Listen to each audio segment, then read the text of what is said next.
Обзор LAN2 L200G и сравнение его с THL L969. Кстати, звук записывается на встроенный микрофон самого телефона LAN2. Но для начала расскажу о том, как телефон мне попал и о его поломке.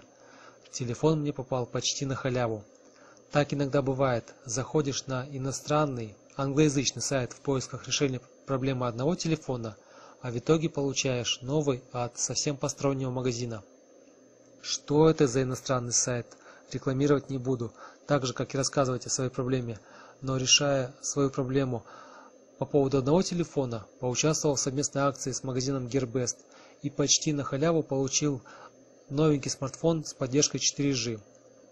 Он на тот момент только-только появился, но я же уже купил в этом же магазине другой 4G телефон THL L969. Ладно, придется тестировать два телефона 4G. Вот такая моя доля. Два смартфона по цене одного. К чести магазина, смартфон мне выслали быстро. Обе посылки дошли в один срок, где-то 18 дней. Реальных обладателей тогда еще не было, это было в сентябре. И вот прошло уже более 45 дней. Мне пришла посылка, а в ней такая коробка. В коробке ничего необычного, кроме того, что два куска скотча, которыми они были заклеены. Оказалось, это хитрый скотч. Если его снять, то остаются такие следы. Надпись Void вскрывалась. Видимо, это для борьбы с кражами. На почте, таможне, у перевозчика. Молодцы. Теперь о телефоне. Вообще не люблю я обзоры, где человек поддержит телефон полдня и сразу кидается побыстрее делать обзор на телефон, рассказывая, какой он классный. Помню опыт Кубота, когда через 1,5 месяца на экране пошли пятна у всех владельцев. Итак, у меня два телефона, но с 4G у нас только один оператор, Altel, и как назло я им не пользуюсь. Пришлось брать новую симку. Но я и так по работе таскаю два телефона. Пришлось таскать третий. Я по очереди пользовался телефонами. Несколько дней THL, несколько дней LAN2. Понятно, что время тестирования пришлось растянуть в 2 раза. Минимум до месяца.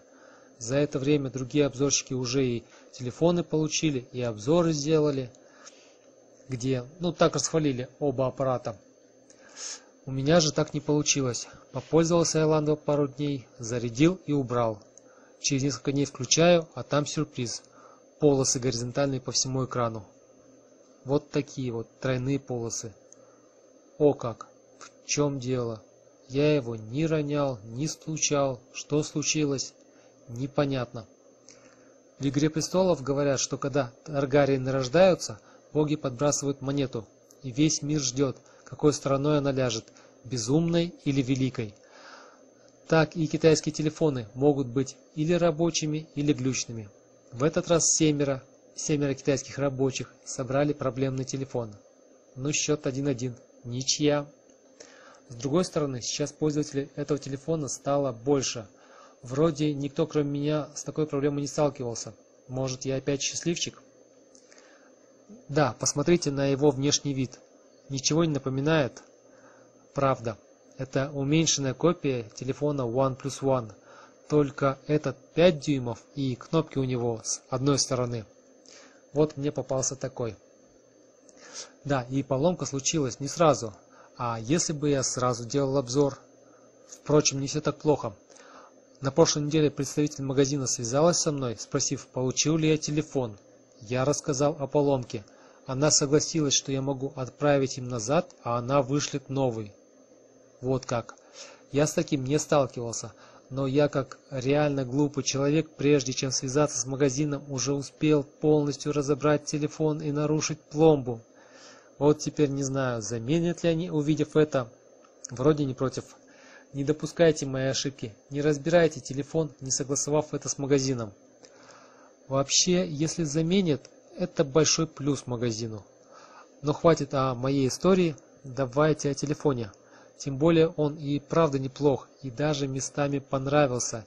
Я хотел даже его себе оставить. В целом, внутри оба телефона близнецы-братья. Если вы не смотрели мой обзор THL L969, посмотрите его, пожалуйста. Я не хочу повторяться. а расскажу о вещах, которые здесь отличаются от THL.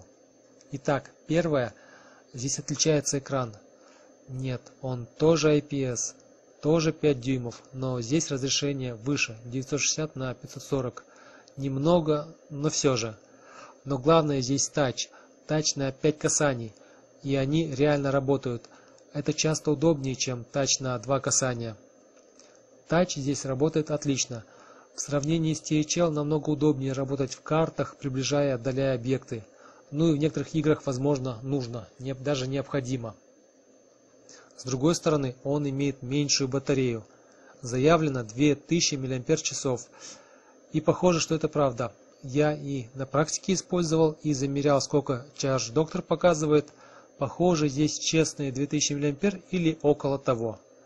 Это почти 6 часов просмотра YouTube на третьей яркости по Wi-Fi. В AnTuTu Battery тесте показало 4245 баллов, и это заняло почти 3 часа. Во многих случаях на световой день хватает, а если для игр, то примерно 3 часа, в зависимости от игры, может чуть больше. Но есть нюанс. Телефон неправильно определяет максимальное значение заряда батареи. То есть телефон зарядился до 100% и потом продолжает заряжаться. При том, что это реальный заряд идет. Аккумулятор получает заряд. То есть можно так зарядить телефон, что он зарядится, вы начнете играть, а в нем заряд 100% будет оставаться еще минут 10-20. По сути, батарея заряжается, наверное, где-то до 110-120%. Это может приводить ко всяким парадоксам. Например, в новом AnTuTu можно протестировать, разряжая не полностью телефон до нуля, а только на 4%. То есть программа думает, что разряжается со 100% до 96%, а на деле разряжается со 110 до 96% на 14%. И AnTuTu в тесте батареи показал аж 8200 баллов, больше, чем на THL и на многих других телефонах. Понятно, что это шутки батареи, но все-таки. А вот после 100% батарея ведет себя корректно. Ход разряда плавный. Батарея примерно на треть меньше, чем в THL L969. Кстати, кто не смотрел распаковку телефона, наверное гадают, что за бренд такой Landva. А мы рассказывали, что раньше китайцы, которые выпускали этот телефон, выпускали смарты под маркой HTM. Знакомы? Если да, то вы знаете, что HTM это всегда недорогие смартфоны, не всегда качественные, но всегда они одни из самых дешевых на рынке. Но и HTM это не совсем их имя, а всего лишь сокращение. Полное название не вполне прилично звучит по-русски. Посмотрите сами на коробке. Веселые у них названия. Не буду озвучивать. Но с 2014 года они решили сделать ребрендинг. Теперь они Landva. Интересно, как они будут называться в следующем году. Впрочем, минус смартфону. Возможно, производитель не будет выпускать обновления прошивки для телефона. Даже THL выпустил обновление для L969, а вот Landva пока обновлений за 2 месяца не было. С другой стороны, и каких-то значительных ошибок не заметил, кроме 100% на батарее. А вот наличие рута сразу в прошивке понравилось. Это несомненно. Не люблю рутовать аппараты. Люблю, когда он из коробки. Кроме того, в отличие от THL, здесь производитель поставил поддержку жестов. Вы знаете, что мое любимое, на выключенном экране 2 раза тапнуть и телефон разблокируется. Или нарисовать букву S, запустится звонилка. Провести сверху вниз, запустится камера и так далее. Работает лучше, чем на Doge DG310, но здесь эту опцию нельзя ни выключить, ни изменить. Итак, это из плюсов, а теперь минус. Оперативной памяти здесь одинаково по 1 гигабайту, а вот накопитель всего 4 гигабайта, а не 8. И это общий объем для всех нужд. Из них часть отводится на систему и нам недоступна, а часть отводится на установку программ и так далее. В итоге для пользователя остается всего около 1 гигабайта, из которых тоже часть занята под нужды программ. Так что без флешки вам будет очень трудно. Ну, качество GPS здесь сходно с THL, вполне приемлемо для обычного использования, как, впрочем, и работа LTE. Причем в этом телефоне 4G у меня заработал сразу. Не пришлось лезть в инженерное меню, только точку доступа добавил. Скорость работы меня порадовала, но все зависит от нагруженности вашей сети в том месте, где вы находитесь. Я нахожусь в центре относительно крупного города. Получается на практике скорость на скачивание выше в 3-4 раза, а вот отдачи в 10 раз, чем по 3G. Теперь о камерах. Заявлена камера на 8 мегапикселей, но реально здесь камера на 5 мегапикселей. Проверено. Неплохой сенсор, но все-таки 5 мегапикселей. А вот передняя камера здесь лучше, чем на THL. Она действительно на 2 мегапикселя. Тут не обманули. Но не для селфи. Да, хотите посмеяться? Видите это отверстие? Знаете, что это и откуда? Так вот, это Landva, когда копировали дизайн с телефона OnePlus One, то они скопировали и отверстие для второго микрофона. OnePlus One он есть и используется, а здесь это просто отверстие. Причем она идет насквозь вплоть до платы. Может, на плате и есть какой-то микроскопический микрофон, но он никак не помогает. Ни шум при разговоре не убирает, ни как стерео звук не записывает. Короче, просто скопировали с OnePlus One все вплоть до дырочки. Ну или видите вспышку. Вы можете подумать, что она двойная, как на топовых телефонах. Но нет, светодиод один. Это просто две стекляшки пластиковые. И качество вспышки так себе.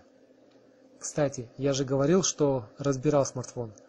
Так вот, оказывается, USB сверху находится для удешевления, так как сверху находится основной чип смартфона. Также кнопки громкости и включения с одной стороны удешевляют. Так можно сделать в виде одного элемента их связь с общим чипом. Как видите, телефон балансирует в чем-то лучше, в чем-то хуже THL. И да, в нем тоже нет OTG, зато есть индикатор событий на один цвет. И как и в THL, есть второй слот для симки, только он не работает. Так, а вот теперь про вторую симку давайте я вам отдельно скажу. Я изначально думал, что это было ограничение Mediatek, что она специально поставила, что можно сделать телефоны на Mediatek MTK 6582 плюс MTK 6290 только с одной симкой. Оказалось, что нет, что действительно были проблемы у этих телефонов для того, чтобы они поддерживали две симки. То есть чисто технически реализовать можно, но на практике работало нестабильно, поэтому все первые производители, кто делал LTE-связь на модеме MTK 6290, не могли сделать стабильную связь на две симки.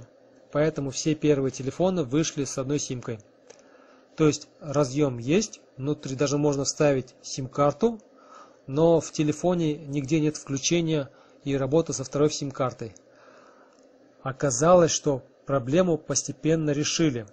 И теперь целый ряд производителей тоже начинают выпускать телефоны с уже двумя симками и поддержкой LTE на том же самом чипе MTK 6582 плюс MTK 6290.